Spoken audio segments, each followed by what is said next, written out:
COVID on the rise in Ohio.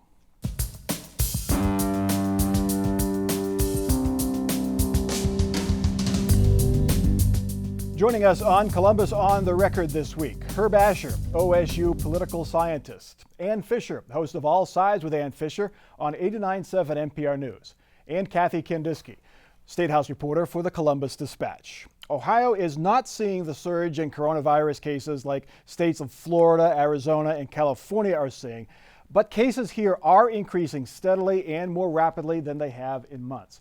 New cases reported each day have jumped from 400 new cases a day to more than 1,000. For the first time in 2 months, Ohio saw a weekly increase in hospitalizations from COVID-19. This week, Governor DeWine called the increase worrisome, but he did not mandate masks or order any reversals to his reopening plan, but he did unveil a new alert system so various parts of the state can spot COVID spikes, and Franklin County is flashing red. Franklin County's growth in number of new cases, 1,500 in the past 2 weeks, is explosive. It's explosive, with much of the growth occurring in the last 7 days. Franklin County has a star on it because it's the top of our watch list right now, meaning it's high red and close to meeting a 7th indicator, which would bump it to alert level 4, which is the highest level. But, Ann Fisher, alert level 4 means not much different than alert level 3 or 2. The governor is not going to make people wear masks. The governor is not going to close down bars and restaurants in the counties, perhaps, at least not now anyway. Can he do both? Open the economy and keep people safe? Well, that he says it's up to us, he says it's up to the individual. So hypothetically, yeah, we could if people would socially distance themselves and wear masks, blah, blah, blah. But no, as it stands now, if he's not going to mandate one, it's not going to make any difference until people start facing the facts about what it's going to take to stop this. The FYI of these color-coded maps and stuff is nice, but it doesn't necessarily, I guess they're hoping it'll change people's behavior, but I don't think it will. Kathy Kandinsky, it seems like even the governor said this today, that counties will know, local officials will know that if you are that red with the star like Franklin County is, almost the purple color, which means we're really bad, that local officials will take action. It seems to be just kicking the ball to them to do as Andy Ginther today did and mandate a mask. Definitely, it looks like the governor wants local authorities to take the lead on these kind of regulations. And he's come out in support. I think he supported Dayton's ordinance that was passed last night or the night before requiring masks in that community. He said he supported that. I'm sure he's going to come out in support of the one that Columbus just did today.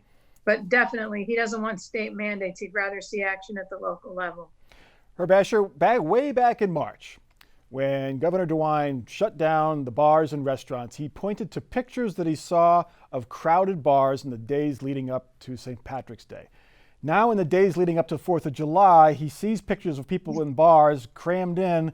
They're not supposed to be according to the state orders, but he didn't shut down the bars now. What do you think the difference is, Herb? I think the difference is that he took the leadership early on. I think he did a very good job. I think he's taken a lot of heat. I think now he's willing to say, let the local and county authorities decide how bad it is in their city or their county or whatever. But, the challenge here now is, as you start pointing out, that the cases are going up. At the same time now, school districts, universities, so many other entities are making plans for the fall. And I think when they started these plans, they were making certain assumptions about where the virus might be come September. And now, if it looks like the virus is going to be far more widespread and scary, then in fact, they have to be rethinking some of their plans. The good news so far for Ohio, unlike Texas and Arizona and Florida, is we're not talking about numbers that threaten the capacity of our hospital systems. So we're not at that stage yet with the horror stories from now Houston, but the horror stories from New York. But again, it is what an awful environment it is for people to be planning, as the governor now points out this new system of warnings. But what else do you do to try to keep that increase at level, get it leveled off? And Kathy, Mike, a big difference, Mike, sorry, is that Amy Acton isn't around. That to me, that's the big piece of the equation that's missing nowadays. Or it's possible that they would be pushing more restrictions on people, but she was the force behind that, and she's gone now. Kathy Kandinsky, the governor did kind of have a stern warning. He said that they're going to watch these bars that have people jammed together, not following bars, according to the order, folks are supposed to be sitting down at bars 6 feet apart. Now, we saw pictures from Put-in-Bay. It's swim-up bars, and people are just jammed together like it was an average summer weekend. They're having a great time. God love them. But they weren't following the order. Why not just shut that bar down? I just don't understand. If they're not following the rules, shut them down. Because I think the governor is getting a lot of pushback from people in his own party. Local officials in general are pushing back and saying, we need to reopen the economy. There's a tug of war here going on, and the governor, I think, is trying to defer to local officials. Getting to the mask mandate that goes into effect right before the start of the holiday weekend on Friday today, Andy Ginther said that police are not going to issue citations if they see somebody out in public not wearing a mask. They're not going to go into businesses to monitor to make sure that customers and employees are wearing masks. He says that, Herb, it's a call to action. Is that reasonable? Because you're not going to give a ticket to everybody walking down the street who doesn't have a mask. That's just unfeasible, probably. That's right. But what you really need here, and unfortunately we don't have it at the national level, is really leadership from the president, from the leaders of the Congress consistently, to be saying that our patriotic duty now is to wear a mask. And it's good that mayors say that, and it's good that some governors say that, but we've had such an absence of leadership at the national level that when Dick Cheney tweeted, real men wear masks, everybody breathed a sigh of relief that somebody prominently is actually taking the lead on this. And so what we really had to do was to try to help people understand that wearing a mask is not just good for yourself, and it's not just good for your friends and relatives and all that, but it's really your job as a citizen to do that. And that leadership hasn't been there. And so it's hard when you're getting conflicting messages and you have some media outlets that were still sort of challenging the importance of masks and all of that. And the president's been an absolute disaster on this. And the mask mandate also gives businesses some cover to say to their customers, look, you have to wear a mask. Mayor Ginther told me to do it. And the problem is that, how the map of Columbus is, it's like a paintball splat. You have all these little townships. So the Target, which is in Clinton Township at Lenox, there's no mandate to wear a mask there, but across the street maybe there is a mandate. So that unless it's county-wide or statewide, you can still see how there'll be holes in it. Sure. Well, I wonder why the county isn't taking more action on this score because of that issue, Mike. I think it's a good point. All right. We are starting to get an idea of what school will look like as fall approaches. Governor DeWine released his guidelines this week. He is leaving decision-making to local school districts, but he wants them to do daily health checks, have plenty of hand sanitizer available. He says staff will be required to wear a mask, but it's only strongly recommended for kids 3rd grade and up. Columbus City Schools did not wait for the governor's guidelines. Here it is. The plan is for when school starts after Labor Day. High school students will learn at home until at least January. Younger students would split their time in school, 2 days in the classroom, 3 days at home. No lunch in the cafeteria. Students will eat in their classrooms. Employees must wear the face mask. Teachers will ask students to wear masks in the building. Kids will have to wear them on the school bus. Kathy Kandinsky, does this plan, do you think, make parents feel a little better about sending their kids to school in the fall? The city's plan and the governor's plan. I guess it will make some parents feel better, but I do think there's a lot of parents that are going to be hesitant to send their kids back to school until there's a vaccine. But the governor, as you mentioned, is clearly leaving it up to local officials to set the guidelines, which is good because the COVID situation varies from county to county in Ohio. And so the local officials are in the best position to see what they need in terms of restrictions to have kids back at school safely. But I think that I thought the guidelines overall were a little anticlimactic. There's only, as you mentioned, one mandate in there, and that's that teachers and staff wear masks. Otherwise, it's all just suggestions and recommendations. And Fisher, the governor says that students have to be back in the classroom, especially, younger students especially, have to be back in the classroom. They will lose valuable days, weeks, and months of education if they're not back in the classroom. Do you agree? And do you think parents feel that way? Well, yeah, I think that parents feel that way, feel a lot of things on a lot of levels about this whole thing. But yeah, I mean, they had the pediatrician, that person on talking about it, and he was making that point. I mean, there are categories of mental illness associated with isolation, and they're finding that. And by the way, fewer kids than ever are being screened for mental illness right now, or whether it's mainly depression, because they've been so isolated. Usually that's a role that school can play. So hopefully that will offset any of the risks associated with it. But sending your kid to school and whether or not you feel comfortable with that has a lot to do with what's at home. Do you have an elderly person living with you at home? Do you have somebody with a compromised immune system living at home? Do you want your kid going there and possibly bringing it back when they're not requiring masks of the children? I don't know. I mean, I think it depends on the home. Yeah. But another issue, and I think the Columbus Public Schools try to split the difference, is under what circumstances the students learn the best. We can give praise to the universities and the public schools. They did a good job in transitioning to remote learning, but that doesn't actually answer the question, how well were students learning under remote learning? And I think actually here, there's a lot of reason now to believe that if students aren't in school, at least some of the time, there are some losses there. And it doesn't apply uniformly across all students.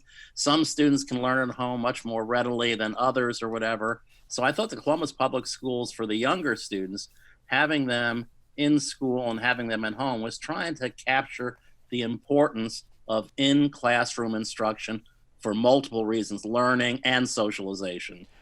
I think even for the older kids, though, I'm very concerned because they are the same situation. If they're moving on to another level of math or science or something like that, Herb and Kathy, that first few months of school is all about, refreshing your memory, recycling what you learned last year. The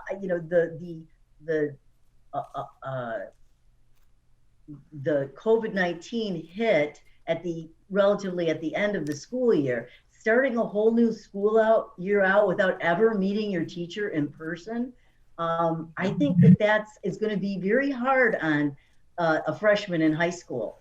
Yeah. So. Yeah, Kathy, I was surprised that the high school students in Columbus would not be coming back. I mean, you can't have chemistry lab at home, at least not safely, I don't think. Band practice, music lessons at home, other things. I mean, you think they could go back every other day, but I guess not. You miss out on a lot for sure, but I think the equation that they kind of put together was it was more valuable to have the younger kids back in class, and the older kids were more likely to learn online, would learn better online than the younger kids. I think that's the assessment they made.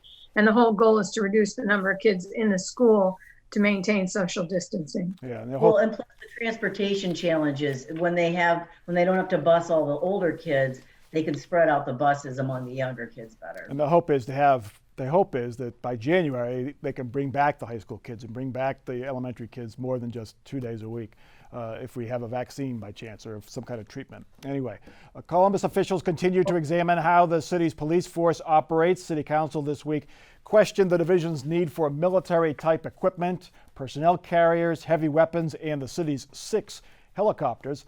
The mayor's office has referred more than 50 police-involved incidents to independent investigators. The investigators will look to see if the officers' actions during the protests violated policy or perhaps were even criminal. And this week, the city removed the big Christopher Columbus statue from in front of City Hall. Ann Fisher, the mayor is going hard after the police union this week. Did not mince any words. The police union went right back. He's in for a fight, and he's trying to force change.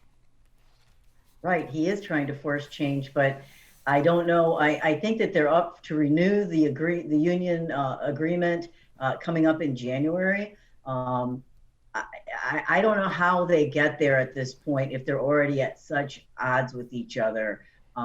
it doesn't really make sense. He said, you're either with us or you're against us, and I don't know how the union, I imagine that the union, from what I know of them, they're not responding very well to that. The increased scrutiny is going to only get worse. If you want to look at it as a bad thing. I think a lot of people think it's a good thing, what he's doing, but whether or not it satisfies the other side of the coin is also a question. I'm not sure it satisfies either side. Herb Asher, looking at the politics of this, I mean, police unions are very strong politically, but are you sensing a change? I mean, here's what Ginther said this week. The police union is not calling the shots anymore. This is the mayor of the city, Democratic mayor. The union has zero credibility in the community. Do you sense a change in the politics and how the community views police unions now, and politicians can now take them on? Well, I don't think it's that easy to take them on, but they're not as sacrosanct as they once were. And so I do think it would be, this is very naive on my part, but it'd be so nice if some members of the police union in Columbus and the mayor said, look, we have to sit down, get together, try to work some things out. Nobody will be entirely happy, but they're operating in an environment where the national police unions are just so rigid and uncompromising.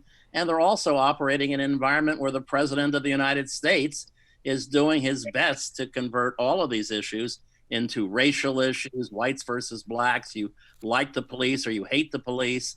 So in that context, the local police and the local leaders and the mayor and the city council are dealing with a lot of people who don't want them to be successful. But for the benefit of the community, you really do hope that enough people within the police department and enough people within the city leadership and others in the community will say, look, we have to get together. We're not going to all be happy, but we can't make enemies out of each other. And that's scary if we do. Kathy, it's kind of, Kathy Kandinsky, it's kind of like the gun debate, where police unions, I think, feel if you give an inch, then they're going to take a mile. They're afraid to give even a little bit. The whole slippery slope argument. Right. They're going to take away all of our stuff. They have everything to lose. They have everything to lose. I mean, this is not a winning situation for them at all. So I expect them to be extremely reluctant to go along with this. It'll be interesting to see how it plays out. But Ginther's definitely got more leverage than he used to, but I just don't see the union giving much on this. I think the fact that the mayor says the unions aren't in control and aren't running the show anymore says so much about the power that the unions have had and how much power local officials have conceded to the unions over the years, and for no necessarily good reason. I mean, the unions have their reasons, and I don't disrespect them, but the power isn't with the local officials, the elected officials anymore, and that's what is probably going to change somewhat. And part of that end was the desire of the local officials to get the endorsement of the FOP when they ran for election. And Andy Ginther wasn't getting that anyway. I mean, his relationship with the police union has been in the basement or below the basement for years, so he really had nothing to lose. I mean, city council members might have more to lose, but I mean, Andy Ginther, so they hate me 10 times more than they hate me yesterday. It's no big deal. They still hate me. So of any guy, he's the guy who can do it. The helicopters, we did a story years ago, 11 years ago, how the city had 6 helicopters, far more helicopters than New York City had. And the reason was, well, we have a lot of helicopters because we fly a lot. That was the reason they gave us. So Herb, do you see that the police being pulled back a bit here? Yeah, remember when we got was it surplus equipment from the U.S. military and brought that into town? And a lot of people back then, they made some jokes about it, but really said, what's the aim here? Are we really creating a military unit? And I think there's a need to have some sensitivity to that. And again, I think there are ways you can compromise on that very narrow kind of issue.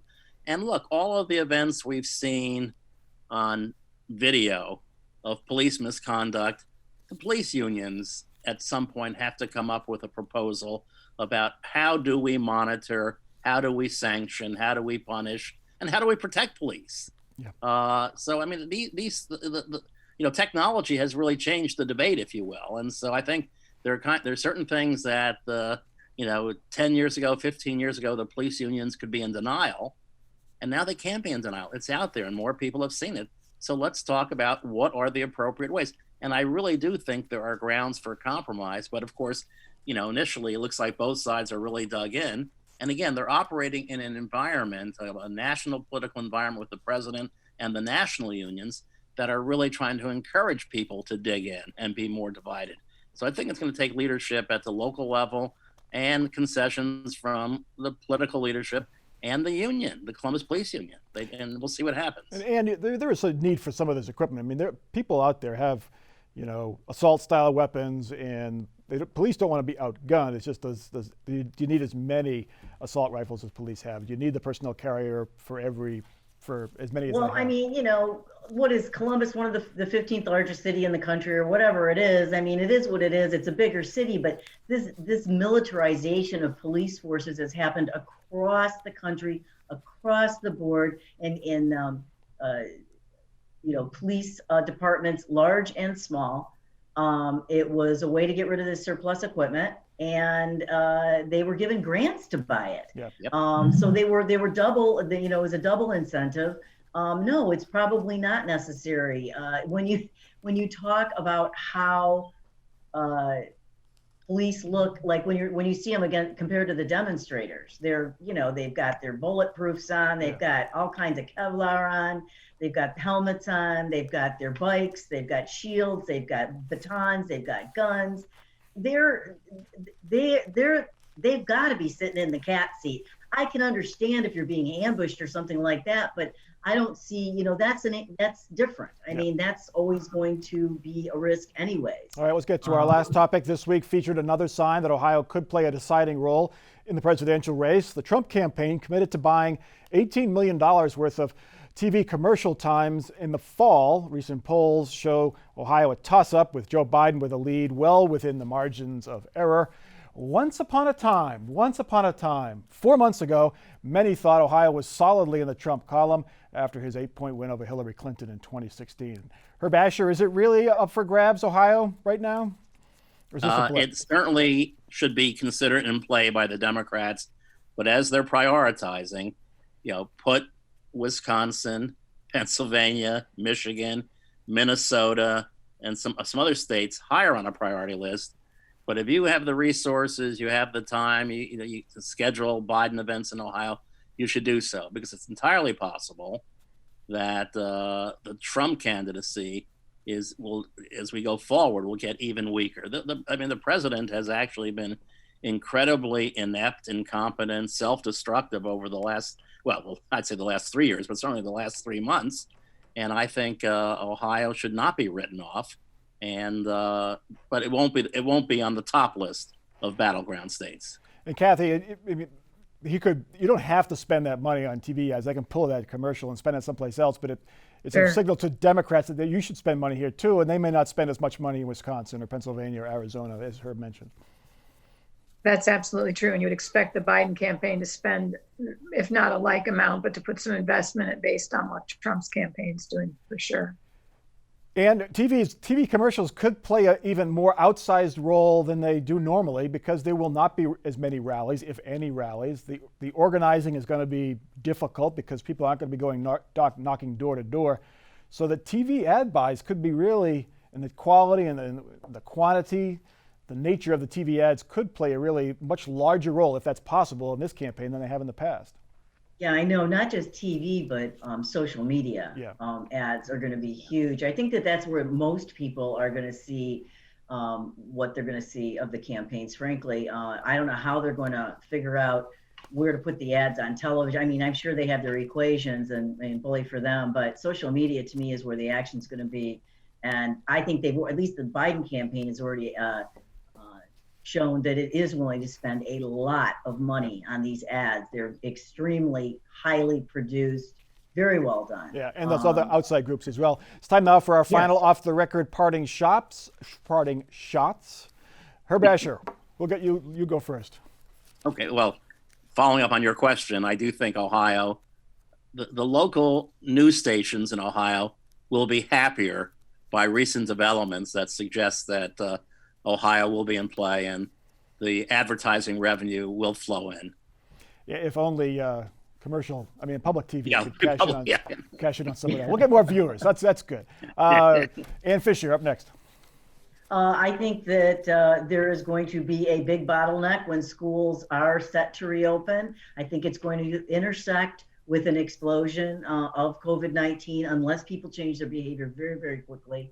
And that all of this is just kind of wishful thinking at this point. They're going to have to go ahead and plan for it, but it's still just wishful thinking. And Kathy Kandinsky. Well, along those lines with Ann, I think the schools are going to need to be really flexible because it's highly likely they're going to have to close down if there's another surge in the fall, which a lot of people are predicting. So they have to send the kids home again. But at least this time, Kathy, they'll be better prepared than they were last time. Last time it came out of nowhere. At least this time they'll be better prepared. Right. Yeah. My final thought, I predict that Donald Trump will start wearing a mask.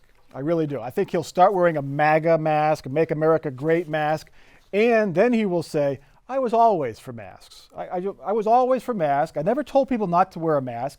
I didn't wear the mask because I was getting tested every other day. So that's why, but I think you should wear a mask, so I'm going to wear a mask. And he'll sell them on his campaign website. That is Columbus on the Record for this week. Check us out online. We are on Facebook.